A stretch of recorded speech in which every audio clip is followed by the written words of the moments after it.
हम लोग आर के राजपूत के ऑब्जेक्टिव बुक को कर रहे हैं इलेक्ट्रिकल का। हम लोगों ने 100 क्वेश्चन कंप्लीट कर चुके हैं। तो आज हम लोग 101 से देखेंगे कितना तक है, सारे कंप्लीट कर देंगे। तो और 33 क्वेश्चन है, उसको जल्दी जल्दी ख़त्म कर देता हूँ। तो चलिए शुरू करते हैं ये 101 से। तो हमारे पास क्वेश्चन है, which method can we use for absolute measurement of resistance. Absolute measurement of resistance किससे करते हैं?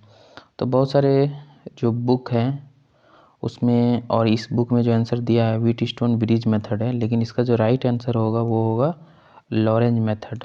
ठीक है, तो जो एब्सोल्यूट मेजरमेंट ऑफ रेजिस्टेंस करते हैं वो लॉरेंज मेथड से करते हैं। चलिए नेक्स्ट देख लेते हैं 102। The equivalent resistance between, okay, एक डायग्राम दिया गया है, इसका हम लोग इक्विवेलेंट रेजिस्टेंस निकालते हैं। तो लेट्स सी कौन सा डायग्राम है। ओके, तो यहाँ पे ये डायग्राम है, तो हम लोग देखते हैं। तो यहाँ पे 6 है और यहाँ 14 है, तो यहाँ पे पैरेलल में 20 हो गया, फिर 20 डिवाइड होके 10 बन गया, और इधर इक्विवेलेंट ये तीनों का इक्विवेलेंट करने के बाद दोनों का, तो ये 10 हो गया। अब ये 10 और 10 मिलकर सीरीज में है इधर, तो 10 और 10 20 हो गया। अब ये दोनों को काट, दोनों के 20 यहाँ पे 10 हो गया। ओके, तो इस तरह से हम लोग ऊपर ऊपर ही देख के बना सकते हैं। तो इसका सही आंसर ए होगा 10 ohm. Okay, so let's move to the next question. सो यहाँ पे next 103, 3 ohm 6 ohm resistors are connected to form a triangle. ठीक है, ओके, तो what is the resistance between any two corner. तो सपोज इस तरह से है, इस तरह से हमारा दिया हुआ है हर 6 ओम 6 ओम एंड 6 ओम। तो कोई भी दो टर्मिनल को हम लोग ले लेते हैं। ठीक है, इस तरह से। तो ये सीरीज में हो गया 6 ओम और 6 ओम ये दोनों, तो यहाँ पे हो गया 12, और इसके साथ हम बनाएगा पैरेलल में, तो 2 × 6 और 6 + 12 = 18। तो ये हमारा जो आंसर आ जाएगा ये होगा, तो यहाँ पे 3 और ये 4 बार में, तो ये आंसर हो गया C. So C is the right answer 103 का। ओके, चलिए नेक्स्ट देख लेते हैं। Ohm's law is not applicable to. Ohm's law कहाँ एप्लीकेबल नहीं होता है? वो सेमीकंडक्टर में एप्लीकेबल नहीं होता है, क्योंकि ये टेम्परेचर नेगेटिव स्टार्टिंग में क्या होता है, जो हमारा ओम्स लॉ होता है वो टेम्परेचर के साथ बढ़ता है। ठीक है, लेकिन यहाँ पे सेमीकंडक्टर में उल्टा होता है। डीसी सर्किट में सही है, डीसी सर्किट फॉलो करती है स्मॉल रेजिस्टर्स, हाई करंट, ये सब में फॉलो करता है, बट जो सेमीकंडक्टर है इस पर फॉलो नहीं होती है। तो चलिए नेक्स्ट देख लेते हैं। Specific resistance of substance is measured in. जो स्पेसिफिक रेजिस्टेंस होता है उसका जो यूनिट होता है वो होता है ओम मीटर। ओके, ये याद करने की चीज़ है। चलिए नेक्स्ट देखते हैं। 2 copper conductors have equal length. Okay, the cross section area of the one conductor is 4 times. अच्छा, 2 कंडक्टर है जिसका जो एरिया क्रॉस सेक्शन है एक का 4 टाइम्स है that of the others. Okay, if the conductor having the smaller cross section area resistance, अच्छा जो स्मॉलर जो क्रॉस सेक्शन एरिया वाला है उसका जो दिया हुआ है 40 ओम। ओके, और जिसका बड़ा है, ठीक है, जो बिगर वाला है उसका पूछा है कितना है। तो हम लोग बिग कैलकुलेशन में भी जा सकते हैं, लेकिन डायरेक्टली निकालना होगा तो आर हम लोग को पता है कि इन्वर्सली प्रोपोर्शनल टू होता है एरिया। ओके, तो यदि हम लोग एरिया बढ़ाएंगे तो रेजिस्टेंस उसका घट जाएगा। ठीक है, इन्वर्सली। तो ये 40 ओम है, तो हम लोग 40 बाय डायरेक्ट 4 कर देंगे, तो ये हमारा आंसर हो जाएगा 10 ओम, मतलब 4 गुना इसका घट जाएगा। ठीक है, तो ये हो जाएगा 10 ओम। इसका ऑप्शन है D, D is the correct answer. Okay, next move to the next question. यहाँ पे लिखा है Okay, a nichrome wire used a heater coil has the resistance of 2 ohm per meter. Okay, for heater of the 1 kilowatt इतना 200 volt, the length of the wire will be okay. सो हम लोगों को यहाँ पे जो निकल सकता है, पहले रेजिस्टेंस निकाल लेते हैं, ठीक है। एक हीटर का जो 1 किलोवाट दिया है 200, तो हम लोग रेजिस्टेंस निकालने के लिए फार्मूला यूज करते हैं V²/P। तो यहाँ पे V² करेंगे तो 200 × 200 डिवाइडेड बाय 1 किलोवाट को हम कन्वर्ट कर देंगे 1000 वाट में। अब यहाँ पे 1 2 3 कट गया, तो यहाँ पे आ गया 40 ओम है, ठीक है, नाइक्रोम का। अब यहाँ पे है 2 ओम के लिए, 2 ओम के लिए कितना मीटर होता है, 1 मीटर होता है, ठीक है। तो यहाँ पे दिया हुआ है 40 ओम, तो 1 ओम के लिए कितना हो जाएगा, 1/2 मीटर हो जाएगा।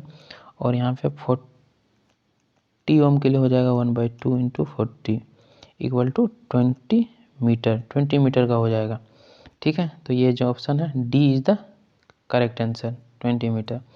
ओके, चलिए नेक्स्ट चलते हैं। तो यहाँ पे लिखा है temperature coefficient of resistance is express in, जो टेम्परेचर कोफिशिएंट का कैसे, मतलब यूनिट क्या है एक्चुअली, तो ये होती है पर डिग्री सेंटीग्रेड, ठीक है, या सेंटीग्रेड इस तरह से इनवर्स। तो यहाँ पे कौन सी है, ये नहीं होगा, ये नहीं होगा, ओम कट जाना, हाँ, तो इस तरह से हम लोग इससे रिप्रेजेंट करते हैं, ठीक है, इन टर्म्स ऑफ ओम्स पर ओम डिग्री सेंटीग्रेड। ओके, चलते हैं next. Which of the following material has the least resistivity, resistivity सबसे कम किसका होता है, जो अच्छा कंडक्टर होता है जो है कॉपर। तो option D is right answer, ठीक है। ये देखते के साथ ही आप पता कर सकते हैं। ओके, अब नेक्स्ट देखते हैं 110। यहाँ पे दिया हुआ है according to the fuse law, fuse law के अनुसार करंट कैरिंग कैपेसिटी वेरीज है। जो फ्यूज लॉ है उसके अनुसार जो होता है वो डायमीटर का 3/2 का प्रोपोर्शनल होता है। तो इसमें से जो राइट आंसर है वो डी हो जाएगा, बस इसको याद करना है आपको, ठीक है। अब नेक्स्ट देखते हैं विच of the following lamp will have the least resistance at room temperature. ये पूछा है कि लीस्ट किसका होगा रेजिस्टेंस, तो यहाँ पे सबका मुझे निकालना पड़ेगा। लेकिन एक चीज़ देखेंगे, यदि हम आर निकालेंगे, यहाँ पे वी सबका कांस्टेंट है, ठीक है। यदि वी कांस्टेंट है तो V²/P, ठीक है। तो ये क्या है, आर जो है इन्वर्सली पी के, हाँ, इन्वर्सली प्रोपोर्शनल है, ठीक है। और यहाँ पे यदि वी कांस्टेंट है तो हमारा तो वी तो सब एक समान है, तो यहाँ पे इन्वर्सली मतलब जो ज़्यादा होगा उसका जिसका पी ज़्यादा होगा उसका रेजिस्टेंस कम होगा। तो ये क्या पूछा है, लीस्ट रेजिस्टेंस। तो लीस्ट रेजिस्टेंस से सबसे ज़्यादा इसमें किसका है, तो यहाँ पे है जो सी है इसका लीस्ट रेजिस्टेंस होगा, क्योंकि यहाँ पे 200 हो जाएगा बाई में करके, तो सबसे लीस्ट ये हो जाएगा। तो चलिए नेक्स्ट देख लेते हैं सॉरी। तो हमारा नेक्स्ट है 112। तो यहाँ पे जो which the least resistance temperature हो गया है, ये चलते हैं नेक्स्ट। तो यहाँ पे दिया गया है कि which resistors will have the physically larger in size. तो फिजिकली लार्जर जो डिपेंड करता है, फिजिकली लार्जर कब होता है, जिसका वाटेज सबसे ज़्यादा होता है। तो यहाँ पे सबसे ज़्यादा वाटेज जो दिख रहा है, यहाँ पे 2 करके दिया हुआ है, रेजिस्टेंस दिया, वाटेज दिया, तो ये हमारा 50 वाट जो सबसे ज़्यादा है, तो ये बी हमारा सही आंसर होगा, ठीक है। अब नेक्स्ट चलते हैं। When current flows through a heater coil it glows but supply wire okay. तो यहाँ पे क्वेश्चन है कि जो हम लोग सिंपल वायर में यदि हम करंट जाता है तो वहाँ ग्लो नहीं करता है, लेकिन जो हमारा हीटर कॉइल है वो क्यों ग्लो करता है, इसके पीछे क्या कारण है। तो ऑब्वियस सी बात है, रेजिस्टेंस ज़्यादा होता है, कॉइल से ज़्यादा होते हैं वहाँ पे। तो यहाँ देखते हैं ऑप्शन कौन सा, current through the supply line at the slower speed covered with an saturation layer, नहीं, resistance of the heater coil is more than supply wires. तो इसका ऑप्शन सी होगा। सप्लाई वायर से उसका रेजिस्टेंस ज़्यादा होता है, इसलिए वो हीट करता है। देखे होंगे बहुत ज़्यादा ही इस तरह से रहता है, तो बहुत ज़्यादा ही रेजिस्टेंस होता है। तो चलिए नेक्स्ट देखते हैं 114 का। The condition for the validity under the Ohm's law is that resistance must be uniform होना चाहिए। तो इस तरह से जैसे ग्राफ बनाया था, रेजिस्टेंस का यूनिफॉर्म होना चाहिए। तो इसका राइट आंसर फर्स्ट, बाकी कोई मैच नहीं करता है। तो चलिए नेक्स्ट देख लेते हैं। Which of the following statement is correct? A semiconductor is a material whose conductivity is same as between the conductor and the insulator। या ये तो राइट आंसर है। जो सेमीकंडक्टर होता है उसका जो कंडक्टिविटी होती है वो क्या होता है, इंसुलेटर और कंडक्टर के बीच का होता है, इसलिए तो उसका नाम है सेमीकंडक्टर, नाम रखा ही गया है। तो इसका जो राइट आंसर है वो ए है। ओके, सो हम लोग मूव करते हैं 116। चलिए ओके।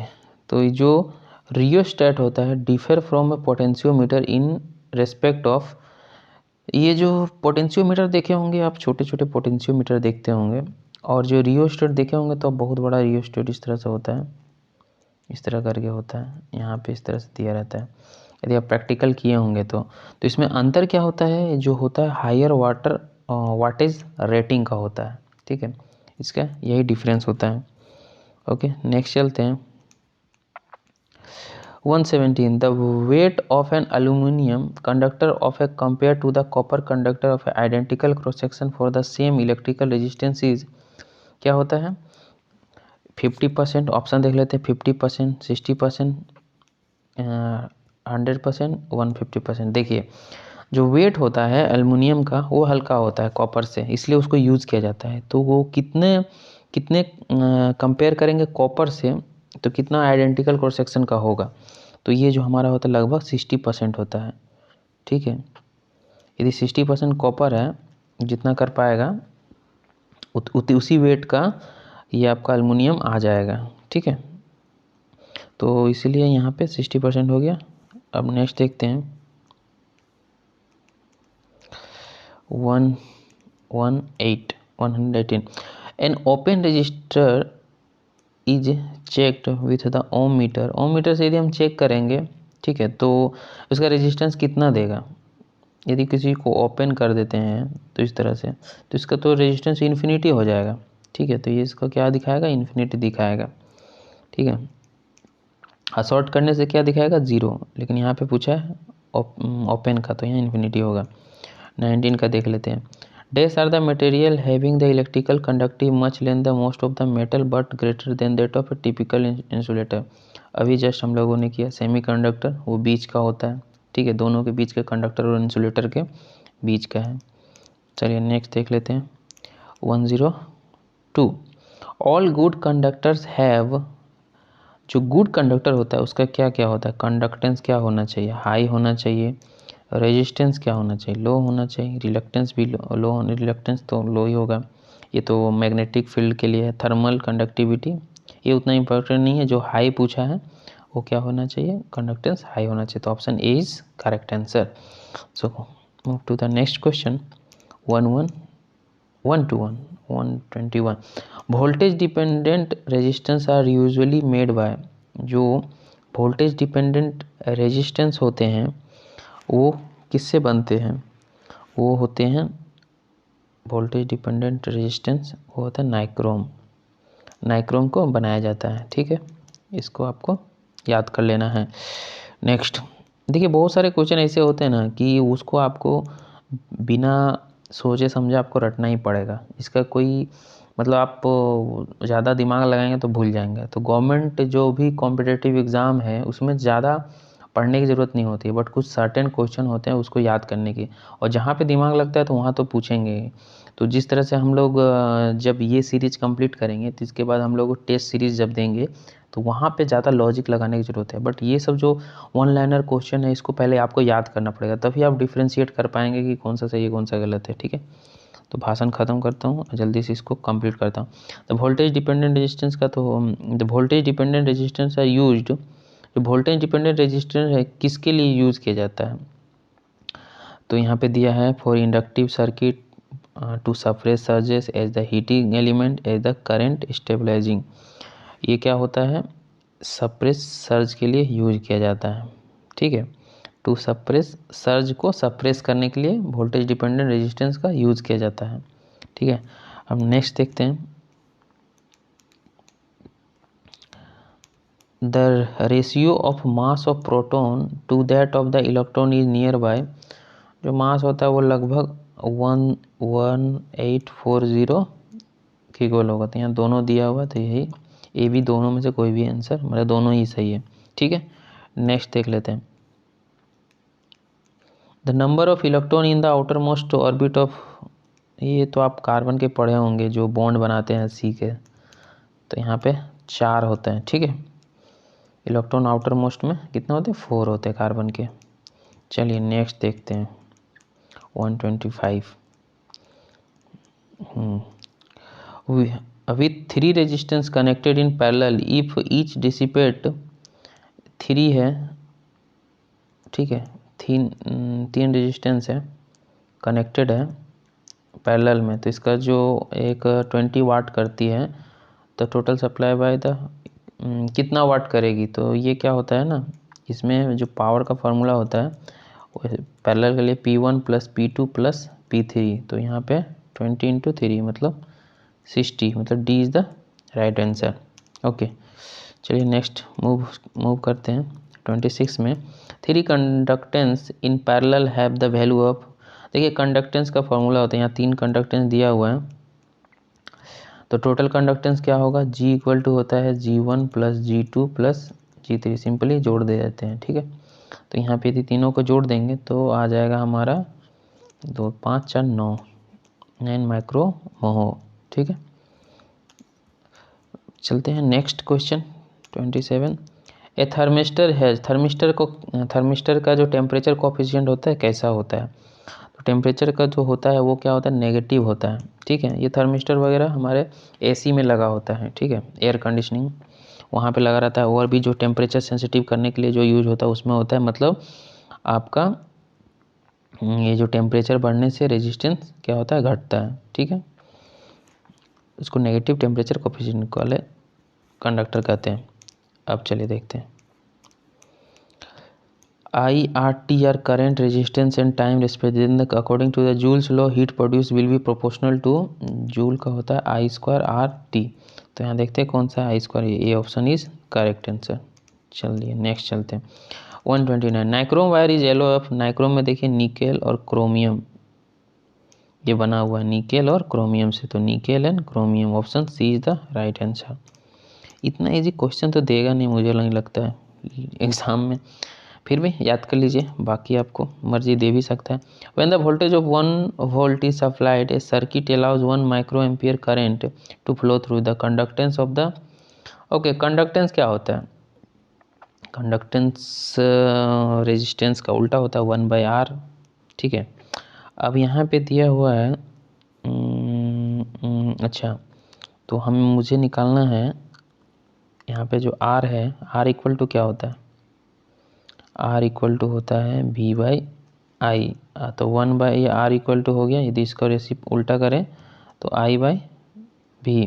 तो यहाँ पे I कितना दिया हुआ है, the current A circuit allow micro ampere, मतलब 1 इंटू 10⁻⁻⁶, ठीक है, एम्पियर। और वोल्टेज कितना दिया हुआ है, वोल्टेज ऑफ 1 वोल्ट दिया, 1 वोल्ट। तो यहाँ पे कितना हो जाएगा, तो 1 इंटू 10⁻⁶ मोहो हो जाएगा, तो मतलब 1 माइक्रो मोहो, ठीक है। Option A is correct. Okay, move to the next question 130, which of the following can have the negative temperature coefficient. Negative temperature coefficient किस में होता है, तो होता है इलेक्ट्रोलाइट में, option D is right answer. बाकी सारे नहीं होते हैं, कंपाउंड ऑफ सिल्वर नहीं होता, लिक्विड मेटल नहीं होते, मेटेलिक एलॉय नहीं होते, ठीक है। तो ये इलेक्ट्रोलाइट होते हैं। चलिए नेक्स्ट, यहाँ पे दिया है कंडक्टेंस का जो यूनिट है वो है मोहो। ओके, तो इसी तरह से कौन सा मैच करता है देख लेते हैं, रेजिस्टेंस का ओम, हाँ ये तो होता है, सही है। कैपेसिटेंस का हेनरी नहीं होता है, कैपेसिटेंस का तो फैराड होता है, हेनरी तो इंडक्टेंस का होता है, ये गलत है। इंडक्टेंस का फैराड गलत है, ल्यूमेन का स्टडी नहीं होता है। ठीक है, तो ये option A is correct. Move to next question 133। 1 Armstrong equal to 10⁻⁻10 होता है। ठीक है, तो ये option C is right answer. और है क्या, 33 हो गया, हाँ और एक है 34। 1 newton metre is, newton metre ये तो क्या बोलते हैं, वर्क का होगा, वर्क मतलब 1 joule. 1 newton metre equal to 1 joule, option B right answer. तो हमारा फर्स्ट चैप्टर सक्सेसफुली हम लोग कंप्लीट कर चुके हैं। अब इसके बाद फिर हम लोग सेकंड चैप्टर को करेंगे। सो आई होप ये आपको मज़ा आ रहा होगा। और यदि आपका कोई सजेशन है कि कैसे आप और फ्रूटफुल वे में और पा सकते हैं, और मुझे सजेस्ट करना चाहते हैं, या आपका कुछ समझ में नहीं आया हो, तो आप कमेंट कर सकते हैं, जिसका मैं पूरी तरह से हेल्प करूँगा आपकी मदद करने को। तो चलिए मिलते हैं ऐसे एक और नए वीडियो के साथ।